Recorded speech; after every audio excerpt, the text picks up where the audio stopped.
Today on Super Soul Conversations, it's been nearly a decade since visionary spiritual teacher Eckhart Tolle joined me for a series of groundbreaking conversations discussing his best-selling book, A New Earth. Live streamed around the world, 40 million people joined us in what we called the world's biggest classroom. It still just thrills me to think about the collective consciousness that brought so many of us together. Now, in the midst of what feels like a shift separating millions of Americans and other people throughout the world, Eckhart is back to talk about the state of the new earth today. Eckhart believes that at the heart of the rancor, ego, is the source of all of our pain. I can hardly believe it's been 10 years. Almost. Me too. Yeah. You have been one of my greatest spiritual leaders. You've been one of my great inspirations here on the planet. Thank you. I mean, the lessons I've learned, look, this is my own frayed copy of the book. I know that there is now a New Earth 10th anniversary edition, but I will always hold on, even I need to tape these, the bind the sides. I will always hold on to my own original copy because there are just so many insights and memories from it. I think that this was the world's biggest classroom that we created, Yes, right? yes. Well, I've been trying to have this conversation because I thought that you could bring some really profound insight, which is my goal today, insight into where we are and this undercurrent of pain that seems to be showing up in front of ourselves. So I wanted to frame this conversation around actually examining where we are in this shift from egoic mind to consciousness. Because almost 10 years ago, we said we're moving to a higher consciousness.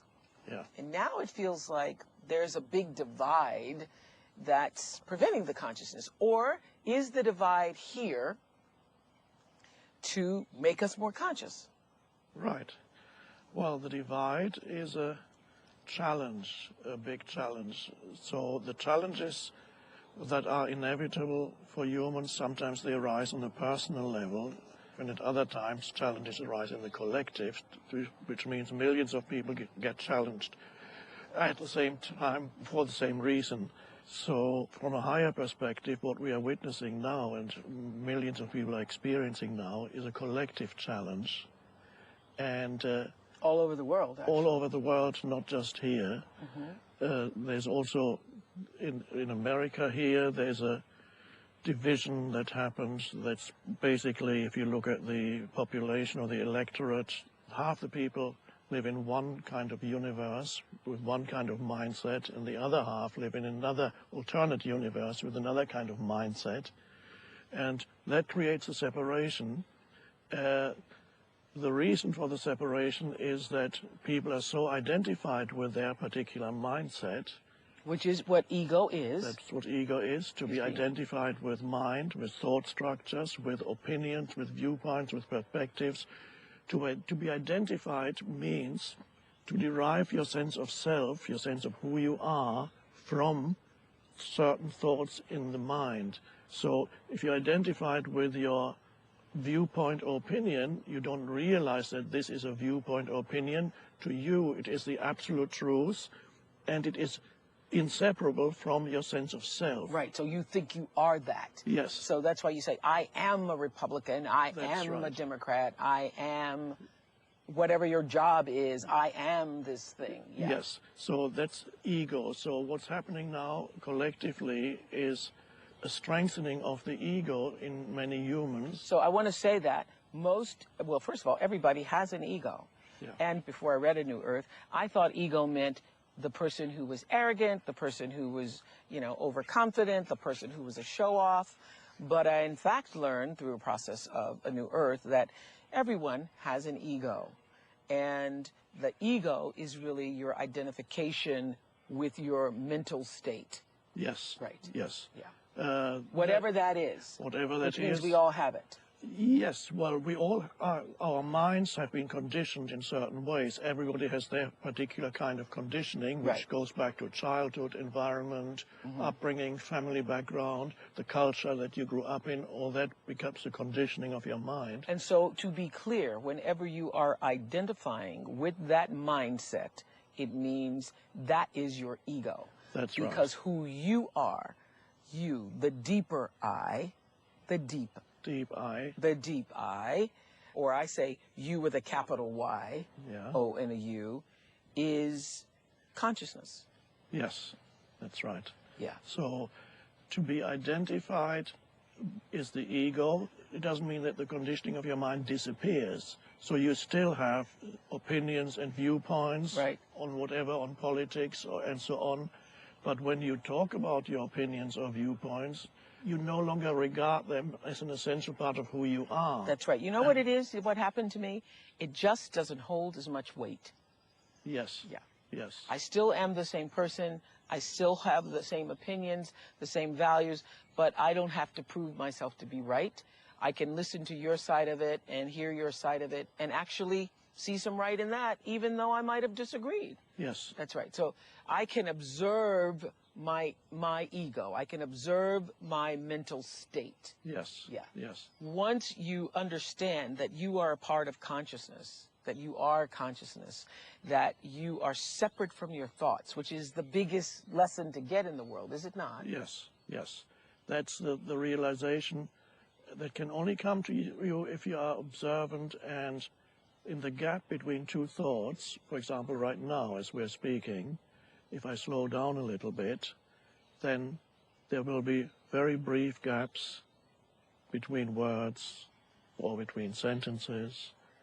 And if you pay attention to the gaps, they're not only words, and as there can be little spaces between your thoughts, between one thought and another, or when you're looking at something, nature, and for a moment, you just look without imposing mental labels on things, and then to be able to sense your own presence in that moment as consciousness. The most essential thing about you is that you are conscious or consciousness right now.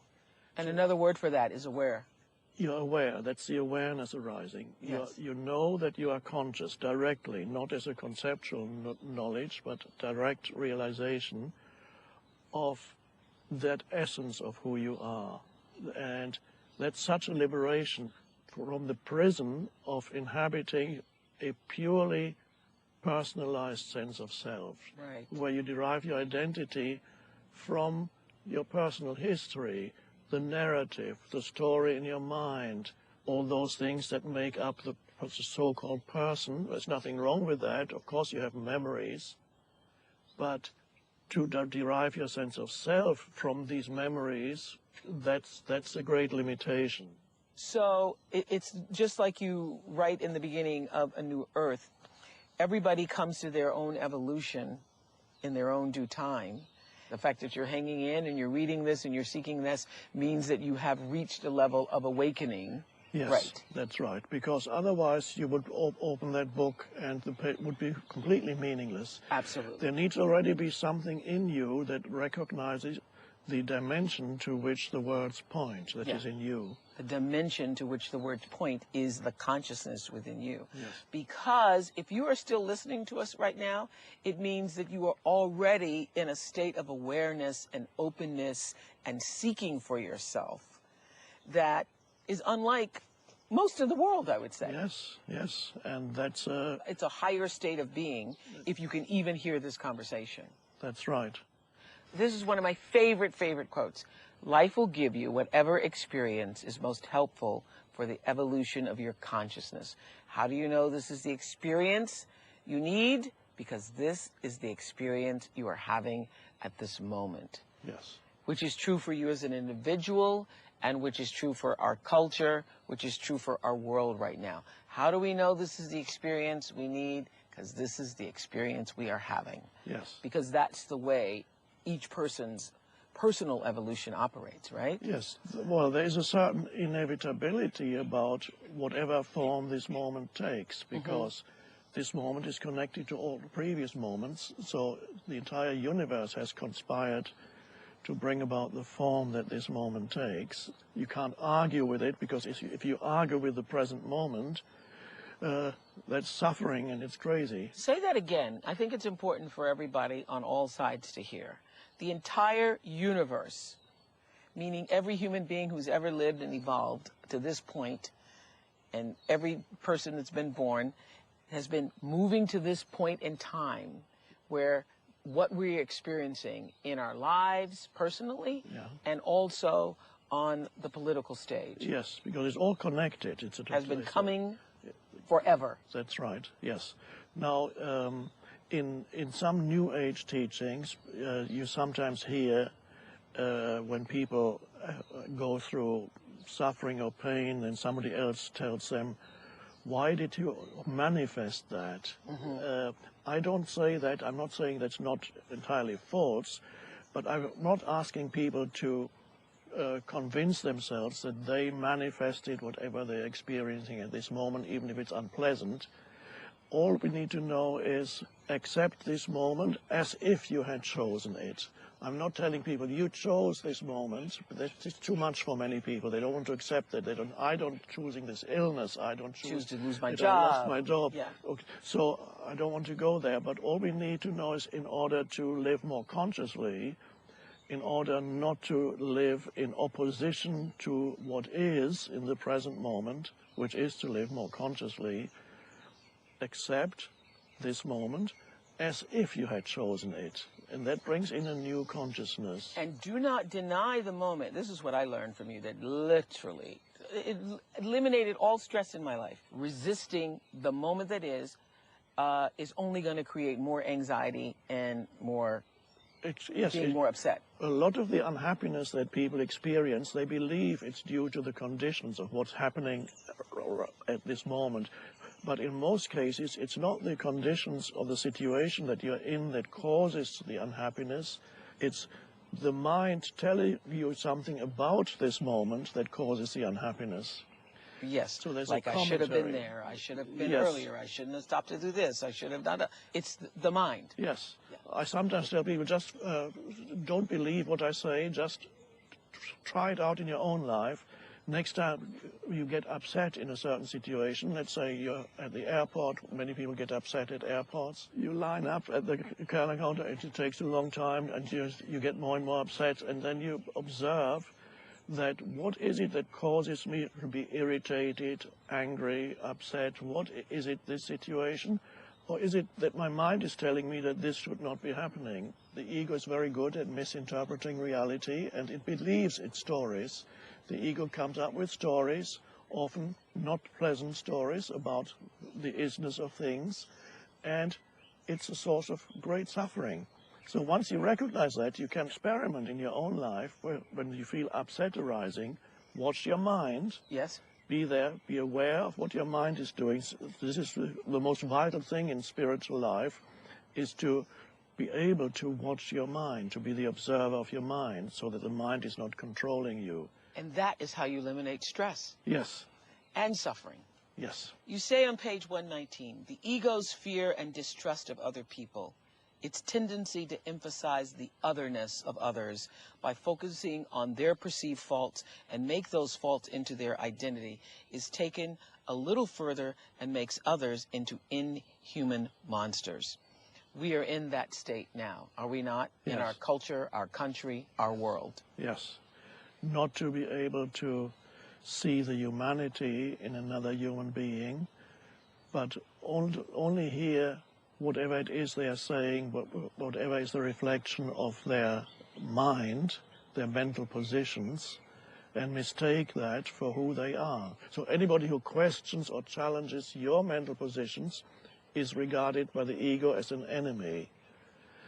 And this is the way you dehumanize others. Yes. Because once you have dehumanized another human being, then it becomes easy. If you're very unconscious, isn't that what terrorism is? Yes, exactly. That's an extreme form of that.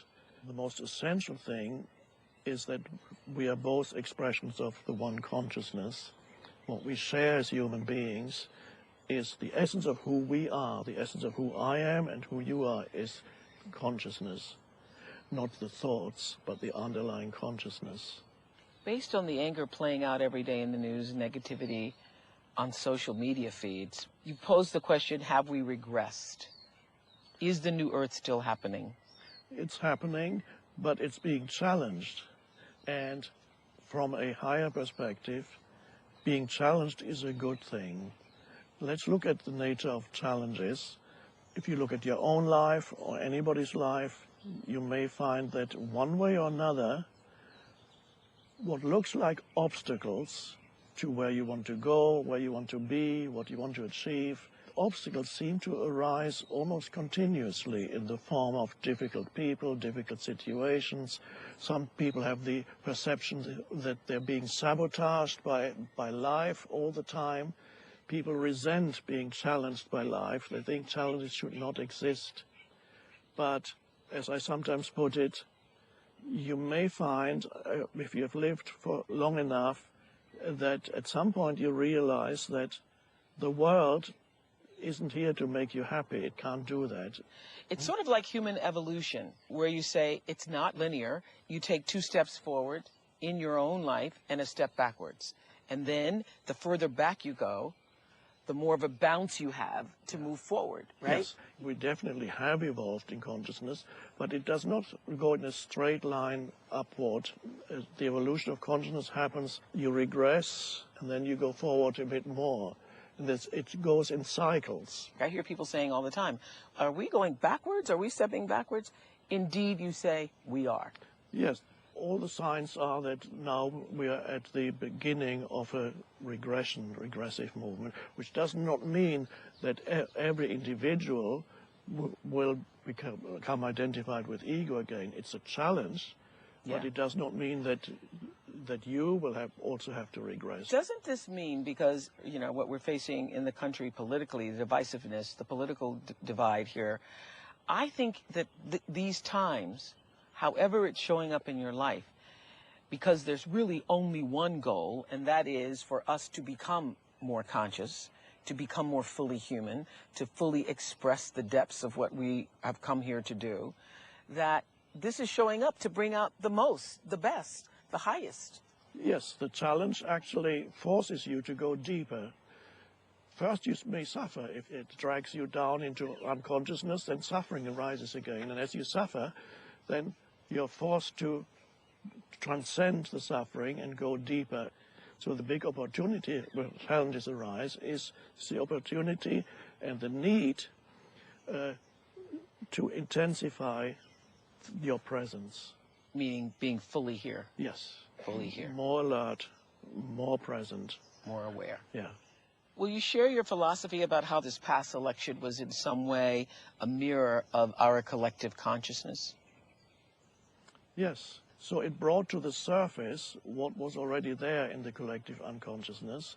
And now we have the division in pro-administration in Washington and against it.